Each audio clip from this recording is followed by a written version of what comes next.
8 months after launch, patch 1.2 just recently dropped this week for Battlefield 2042. And of course, I hopped in to see what had changed. That truck is definitely invisible now.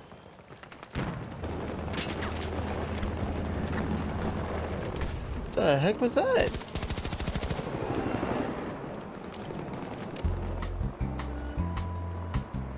I thought my camera looked oddly smooth. I've unlocked the ski upgrade. Our situation. Here we go, ski free. Here we go. Reverting back to my childhood here. This is perfect. Let's watch out for the bear. This is hilarious. Whee! Whee! What is this now? 9, 10 months after launch? We got this.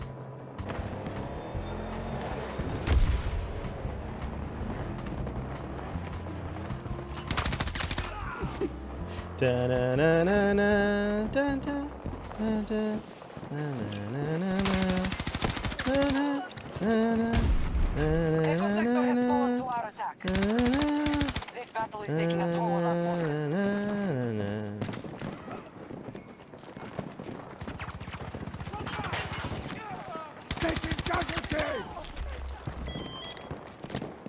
Apparently, nothing but dying is going to fix this. They hit our soldier! Still alive! First! Up! Go!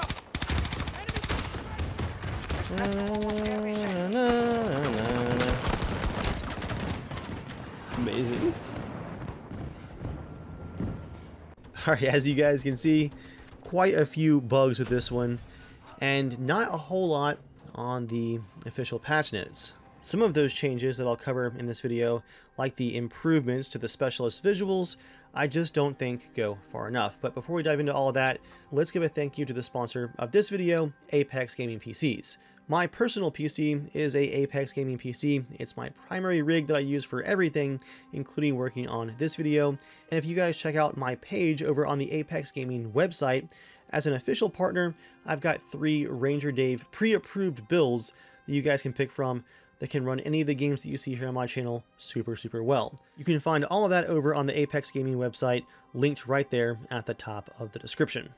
The 2 big bullet points for this patch are going to be the rework of the kaleidoscope map, which added a ton of new cover for infantry, from mobile military command posts to just even raising some of the flower beds and landscaping around the map to give infantry steeper hills to hide behind.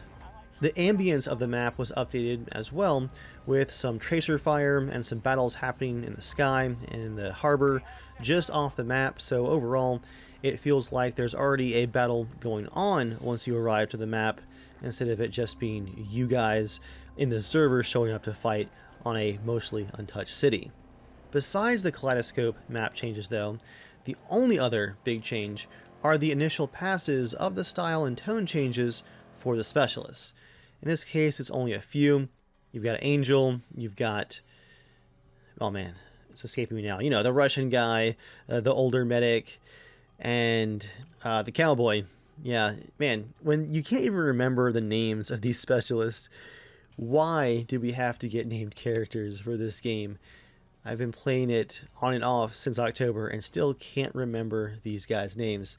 But hey, they are grungier and look a little bit more angry, but that's not a very exciting feature, just bringing the tone of their visuals, and only for some of them, more in line with the overall game lore, and especially that super grindy, gritty soundtrack, right? And while, yeah, sure, these characters look better now, I think, just adding some cuts and dirt and a scraggly beard to Angel and all to their faces and to their overall character models, that stuff is kind of a band-aid on a continuing theme problem with the specialists. It's kind of like just adding a dirty brown color filter to a Call of Duty game. That's not going to make the game more realistic, it just makes it look grungier in an artistic way. Here in 2042, the grungier looking characters still occasionally say some really goofy voice lines. Yes, time for action. I know that they've been muted on the end of round scoreboard screen, but still when you select them in the menu, you're going to have things like Boris, that's his name, Boris, saying, "I am a master of battle and I am here to teach," or some kind of nonsense like that. They've come to learn their lesson, and I have plenty to teach them. I'm also not claiming that characters that are soldiers can't say some goofy lines occasionally. I know quite a few soldiers in real life, and they're some of the goofiest people you'll meet. But this game has no single player storyline. We don't really know anything about these characters beyond what we've read, maybe, very unlikely, on a lore blog somewhere, or what we see of them in game. So for these first impressions for players to have with these characters is on the start screen with these haughty one-liners and them rolling their shoulders and doing these exaggerated animations. It just comes off as cringy still, even if the individual dialogue isn't that bad anymore. There's just still something off. These soldiers are treating the player like you're supposed to really know who they are and know their personality, and it just doesn't work, I think, even with these additional details and bit of grime and making them look a bit more war-torn. An improvement, but the specialists still are not meshing well into the game, and we still have no idea what DICE's long-term plan for them is. The last word that we have is still from basically either March or April, when they were saying that they're going to listen to player feedback and reconsider the specialist's role in the game. Seeing they are now adding new specialists and just grunging up the old ones, again, I don't see them pulling specialists out of the game. They're a permanent part of the game's core infrastructure, and I don't really see what kind of rework they could get away with beyond just maybe, again, clean up some of those voice lines and making them a bit more grounded. Sure, soldiers can be goofy, but the first time you meet a soldier, are they going to be dropping ridiculous one-liners about trying to keep up and whatnot? I don't think most people are going to act like that. Also finally added in this patch is a statistics page where you can see your overall kill-death ratio, your games won, your shots fired, your accuracy, all that good stuff. But again, that's a feature that every single previous Battlefield game had, and we're just getting it now. 2 thumbs up for actually adding it, because I was worried that not having a profile page with your stats was part of some, everyone's a winner new direction for the game.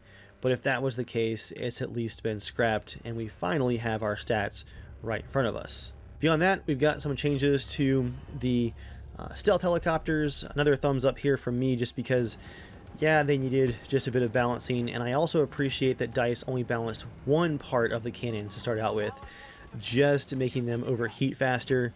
Didn't go for their usual balance pass, which is, make them overheat, lower the accuracy, lower the range, lower the muzzle velocity, make them have to reload. They tend to go a bit overboard for vehicle balance changes, so it's nice to see them just making one change here, and I think that's going to play out a lot better in game. I also appreciate the changes to the primary weapons of the Condor and the Hind, which are still supposed to be transport vehicles, and with these 2 aircraft were absolutely just ruling the skies since the game launched. They're essentially flying fortresses, and finally those primary 50mm cannon upgrades have been nerfed quite a bit. Reduced ammo count, reduced blast radius, and a replenish time increased.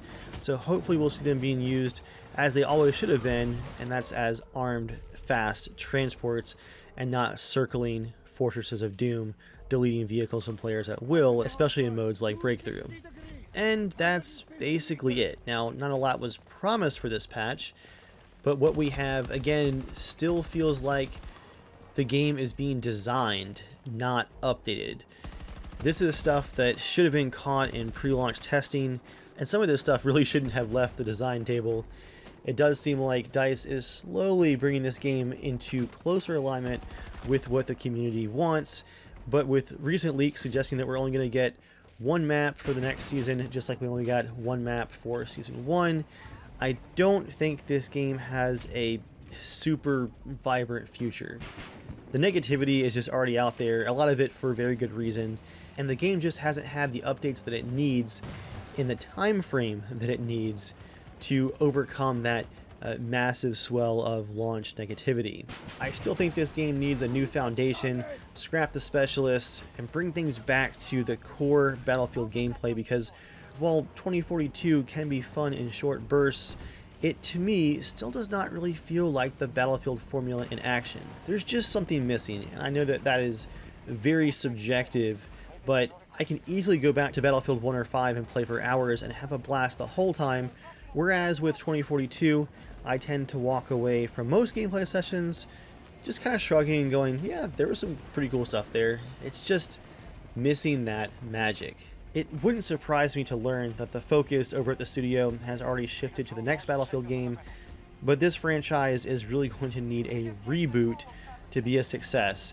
They've got to go back to the core gameplay formula, listen to the community, and look at what made the older games so very popular. Can it happen? Maybe. But then again, 2042 was also supposed to be that fan favorite reboot, and here we are. Well, that's enough rambling for now. Patch 1.2, worth a try if you haven't played in a while, or if those vehicle and other balance issues and bugs were really bugging you, but expect a couple of new bugs along the way. Anyway, thanks for watching, guys. I'll see you next time.